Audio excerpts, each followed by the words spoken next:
Hello everyone, आपका एक बार फिर से वेलकम करते हैं आज के हमारे इस फ्रेश वीडियो पे। तो आज इस वीडियो के अंदर मैं आपके साथ डिस्कस करूंगा आईसीआईसीआई बैंक का शेयर का कंप्लीट एनालिसिस यानी कि कंप्लीट रिव्यू मैं आपके साथ करने वाला हूं।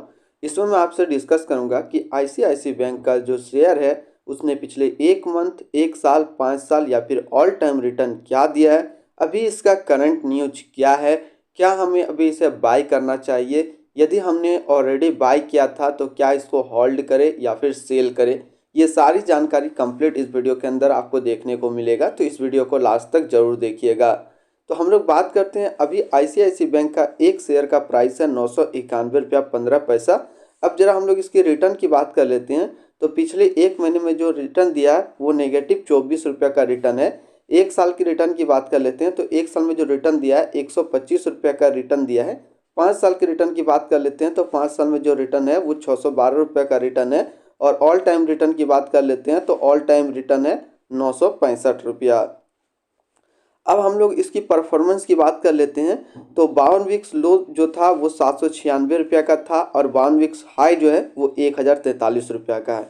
अब हम लोग इसकी करंट न्यूज़ की बात कर लेते हैं, अभी क्या है। तो अभी एक न्यूज़ यहाँ पे सामने आ रही है, आईसीआईसीआई बैंक या फिर किसी भी प्रकार का बैंक जो है अब सिंगापुर के अंदर भी यूपीआई इनेबल होने वाला है। जिससे कि आप सिंगापुर यदि गए जाएंगे तो वहाँ पे आप अपने यूपीआई से पेमेंट कर पाएंगे। यानी कि यूपीआई सिंगापुर में चालू हो रहा है, जिससे सभी प्रकार के बैंकों को फ़ायदा देखने को मिलेगा।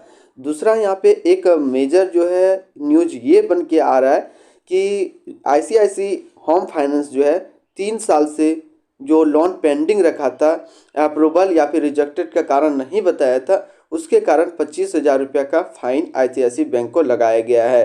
तो अभी ये जो फाइन जो है वो लगाया गया है, साथ ही साथ एक बैड न्यूज़ था आईसीआईसीआई बैंक के रिगार्डिंग और एक खुशखबरी ये था कि अब यूपीआई जो है सिंगापुर में इनेबल होने वाला है।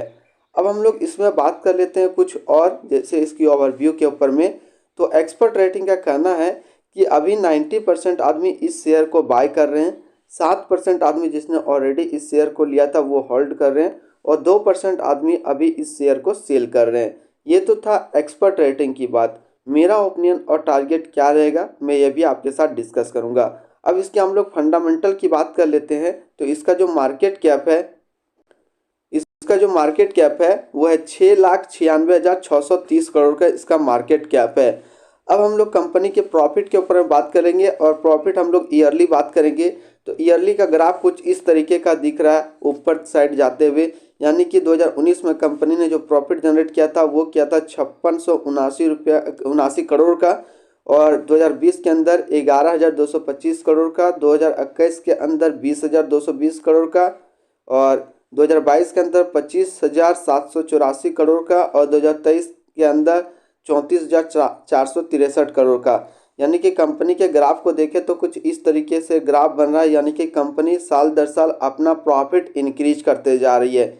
तो कंपनी तो अपना यहाँ प्रॉफिट बना रही है, क्या ये प्रॉफिट शेयर होल्डर के साथ शेयर कर रहा है, यानी कंपनी डिविडेंड दे रही है, इस पर हम लोग बात करेंगे। तो कंपनी ने 9 अगस्त 2023 को एक डिविडेंड दिया था जो कि था 8 रुपये का। इससे पहले कंपनी ने 2022 में 8 अगस्त 2022 को एक डिविडेंड दिया था 5 रुपये का, और इससे पहले कंपनी ने 2021 में एक डिविडेंड दिया था 29 जुलाई 2021 को जो कि था 2 रुपया का। तो यहाँ से जरा इस ग्राफ को समझे तो कंपनी का जिस तरीके से प्रॉफिट बढ़ रहा है उस तरीके से डिविडेंड अमाउंट भी बढ़ रहा है, यानी कि प्रॉफिट अपने शेयर होल्डर के साथ शेयर कर रहा है। अब हम लोग इस कंपनी के अबाउट सेक्शन पे चलते हुए समझते हैं हर चीज़। तो इसका जो पेरेंट ऑर्गेनाइजेशन है वह आईसीआईसीआई बैंक लिमिटेड है। इसका एमडी या फिर सीईओ है मिस्टर संदीप बख्शी।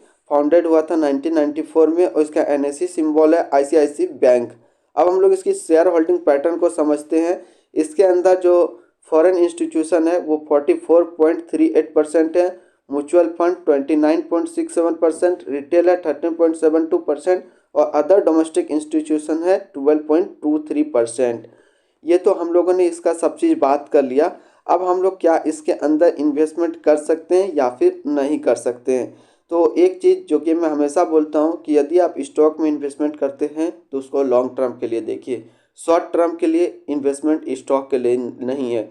स्टॉक ऐसा नहीं है कि आज जो 990 रुपये के आसपास आपको ये दिख रहा है आज आपने इन्वेस्ट किया और ये पैसा सीधे डबल हो जाएगा 2 महीने के अंदर 1800, ऐसा नहीं है। या फिर ऐसा भी नहीं है कि आईसीआईसी बैंक 1 महीने के अंदर पूरी तरीके से गिर जाए।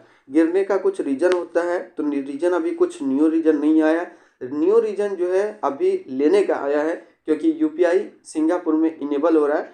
तो आप इस न्यूज़ को देखते हुए अभी इस शेयर को परचेस कर सकते हैं। लेकिन इसका जो मैं टारगेट दूंगा वो कम से कम आप इस शेयर को लेने के बाद 5 साल के लिए होल्ड कीजिए। जैसे कि पिछले 5 साल के अंदर जो रिटर्न दिया था वो था 612 रुपया, लेकिन अभी यदि आप लेते हैं तो ये अगले 5 साल के लिए जो रिटर्न देगा वो कहीं ना कहीं 800 से 900 के आसपास आपको रिटर्न देखने को मिलेगा 5 साल में एक शेयर पे। तो आज इस वीडियो के अंदर मैंने आपके साथ डिस्कस किया आईसीआईसीआई बैंक शेयर के बारे में। फिर मिलते हैं हम लोग नेक्स्ट को इस तरीके का वीडियो की अच्छी जानकारी को लेकर के।